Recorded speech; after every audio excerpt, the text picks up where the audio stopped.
A recent group discussion on the differences between masculinity and femininity went into some considerably deep territory, with the 10 or so students being led by me and my non-native teaching partner.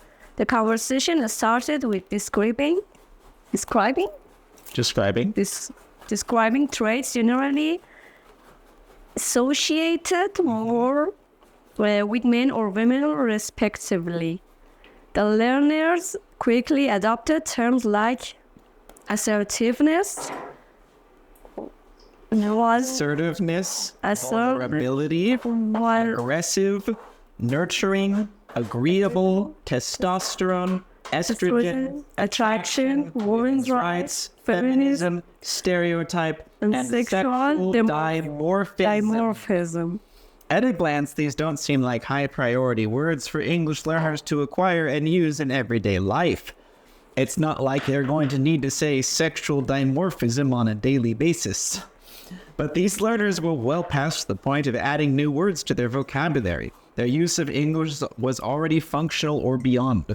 They needed to focus on learning to think as English speakers. I feel like we've talked about this before. What do you think? Yeah. About reality in English. In how many ways can an English learner examine the term sexual dimorphism to arrive at its meaning? What do you think? You're all English learners. What do you think sexual dimorphism means, and how would you begin to try to understand that term? First comes the adjective sexual. I presume you have all heard this word before.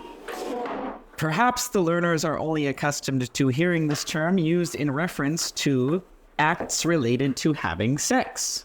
They know about sexual intimacy or asexual dance, but now it is being used in a physiological context to describe the anatomy of the human sexes.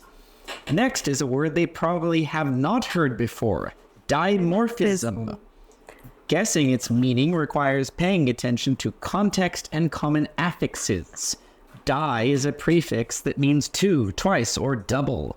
The learners have probably seen it in other words like dichotomy, dyad, divorce, dioxide. What does morph mean? You should know this. We said morphology. Morphology. It's morphin time. Why should I know about morphin? Morphology is the study of how English words change. Oh. Aha. Mixes, mixed. Mixer. Yes.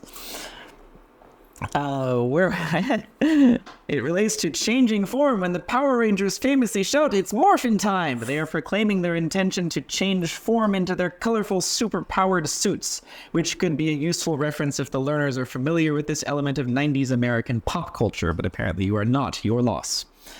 English morphology, similarly, is the study of forms that words in English can take to change their meaning. The common suffix ism, as they should already know, refers to a system of ideas about something. Ism. How many words do you know that end with ism? Into more definitely. Yes, and they're all referring to what? Idea? My new book is on romantic idealism. That's the title, Romantic Idealism, the highest standard of romance for a man. What does that mean? Idealism.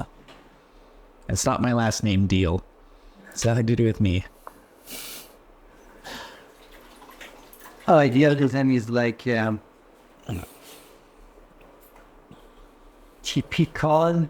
No. I didn't know I should. A system of ideas related to ideals. Good. Okay. Dimorphism therefore indicates a system of two forms something can take.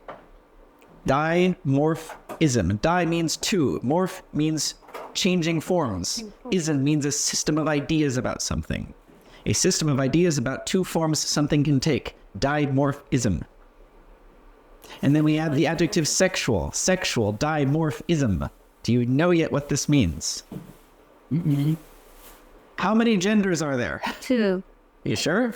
Some people disagree with that statement. We're going to get a lot of hatred on YouTube for posting this right now. Can be on as much as we want. I am a Female and male. That's hate speech. I look to a woman. Die means two. Morph means changing forms. Ism means a system of ideas. Sexual forms. Two sexual forms. A system of two sexual forms that something can take. Are you following me? Are you with me? Are you with me? It's Humans are a sexually dimorphic species. uh-huh. Homo sapiens is a sexually dimorphic species. What? Homo Sapien. sapiens. Homo sapiens, which is singular even though it ends with S. Homo sapiens is a sexually dimorphic species, which means that our species, the organisms that we inhabit, have evolved to take two sexually differentiated forms, otherwise known as males and females. And some species, there's not very much difference between the males and females of their species. Besides their sex organs and reproductive function, physically, they look and function almost exactly the same. But some species, there's a huge difference. Like, you can very easily tell the difference between male lions and female lions, right? Lions, yes, right? So with some species, there are very extreme differences, and some, like fish, the males only grow tiny, but the women grow huge for some reason, and they mate in a very strange way. So some species have huge differences between men and women. Some species have very, very small differences beyond the reproductive function. And human beings, I would say, are probably somewhere in the middle. Like, you can usually easily tell the difference between men and women in humans, right? Yeah. Right? Even though some take great measures to try to nullify those differences or to disguise themselves as the opposite gender, it's usually still quite easy to tell because of height, muscle mass, bone structure, voice, facial hair, and a whole bunch of other stuff. Even if you never see them naked, it's usually easy from a distance even to tell, oh, that's a man or that's a woman. At least past puberty. Children, the differences are much less pronounced, right? Once we go through puberty, it becomes much more obvious, right? Yes? Has anybody offended yet? I don't know anything about your beliefs. So, some people we've had here previously would have been screaming at me by now for saying these things. I don't know, when you sexual, like the suicidal. Have you identify it's one of them things? Yes. Well, I mean, it's stupid to argue that there are more like genders than like male, female, and all the intersexual, Yes. combinations. But the identity is like completely different thing from like your body. So yeah, I agree that. Yes. Yeah. So, humans are a sexually dimorphic species, right? Like most species, right? Is this recording me? Yes. Yeah. Oh, it's okay because I'm eating and ruin your video. Okay, so why were we talking about this? Because we're talking about evolution by natural selection and why women have periods but men don't. Is it just because God is punishing women? Because there are some people who believe that. Some people think that women's periods and the whole pain of childbirth is God punishing them for eating the apple in the garden. It's Eve's fault that you have periods and your childbirth is so painful, right? And men are spared that because we just listened to Eve. We weren't the original ones to eat the apple. I think we should send some apple to put. Right, so that's kind of a primitive mythological explanation, or you can use science and an understanding of something called evolution by natural selection to understand why we have the traits we do, because in some way they were advantageous to us to evolve that way, for there to be such differences between men and women.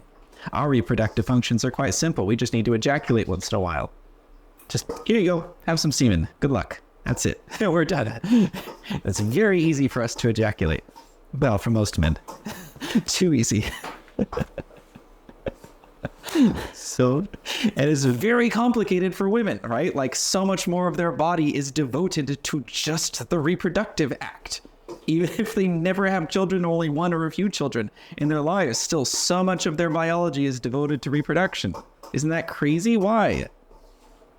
Because apparently it was advantageous for human beings to differentiate that way, for men to not be so preoccupied with that so that we're freer to do other things that might be beneficial for ourselves and for the women we live with, and maybe the women who have our children. And for women, it's more beneficial to specialize in reproduction. Doesn't that make sense? Like the smallest amount of sense? Instead of everybody being exactly the same and doing the exact same things to the exact same degree of efficiency and effectiveness, that we do things a little bit differently, and it's beneficial for everyone if we do this. There's a term in economics that describes this. You've heard me use it before. Are you following me at all? I was imagine like if, for example, the person like Maria or Maria was here. She would be throwing things around me. Yeah. You were our knowledge. Yeah. We had kebab. Yeah, Greg Kebab. It's called division of labor. In economics, it's called the division of labor, which means things get done more effectively when you divide it according to tasks people are better suited to do. Which means, by definition, people are not equal. They're not identical. You are much better at construction than I will ever be, right? So it is much better for you to be managing most of the construction stuff.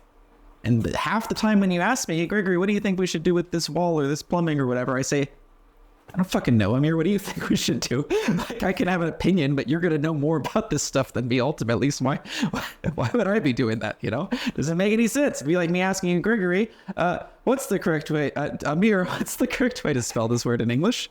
Be like, I mean, I could Google it for you, but you probably are much better qualified to do that, Gregory. Why are you asking me this, right?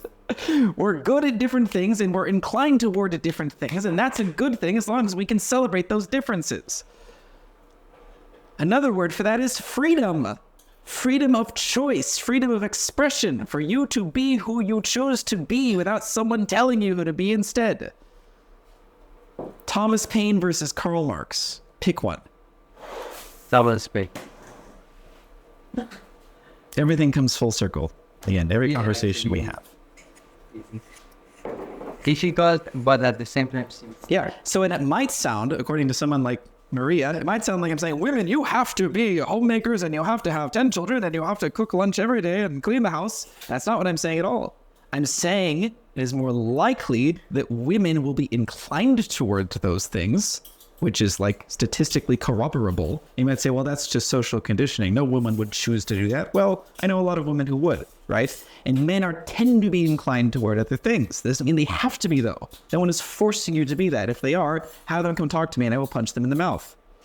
Because nobody should force anyone to do anything they don't want to do. You should do what you are most inclined to do and best suited to do, but it's up to you to determine what that is.